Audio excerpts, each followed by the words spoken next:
14 km de mer, 2 continents. Et une question simple, et si on passait dessous? Pendant des décennies, le tunnel Maroc-Espagne faisait sourire. Trop profond, trop risqué, trop cher. Et puis, en 2025, tout bascule. Une étude technique vient de tomber. Verdict, c'est faisable. Pas demain matin, pas sans effort, mais faisable, avec les technologies d'aujourd'hui. Sous le détroit de Gibraltar, là où passent chaque jour cargo, ferry et courants puissants, le projet sort enfin du tiroir des utopies. Ce qui bloquait hier ne bloque plus aujourd'hui. Le tunnel n'est plus un fantasme d'ingénieur. Il entre dans le monde réel. Derrière ce feu vert, un nom, RN Knecht. Une entreprise allemande connue pour percer là où tout le monde recule. Métros géants, tunnels alpins, sols instables, leur spécialité, c'est l'impossible.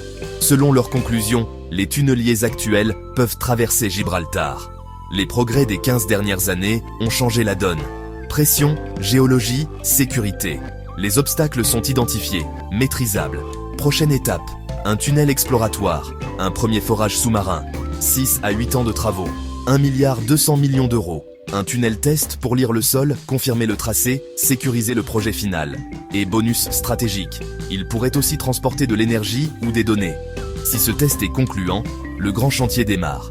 Coût estimé, près de 9 milliards d'euros côté espagnol. Côté marocain, le partenariat est déjà là. Le calendrier se précise. Les études jusqu'en 2026. Les décisions politiques ensuite. Le terrain, peut-être avant 2030.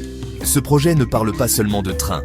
Il parle de géopolitique, de commerce, de souveraineté. Relier le Maroc à l'Europe par rail, c'est raccourcir les distances, accélérer les échanges, redessiner les flux entre Afrique et Europe. C'est aussi un signal fort. Rabat et Madrid avancent ensemble. L'Union européenne observe et pourrait financer. Entre 2030 et 2040, ce tunnel pourrait devenir l'un des projets ferroviaires les plus symboliques du siècle. Un lien fixe entre deux continents.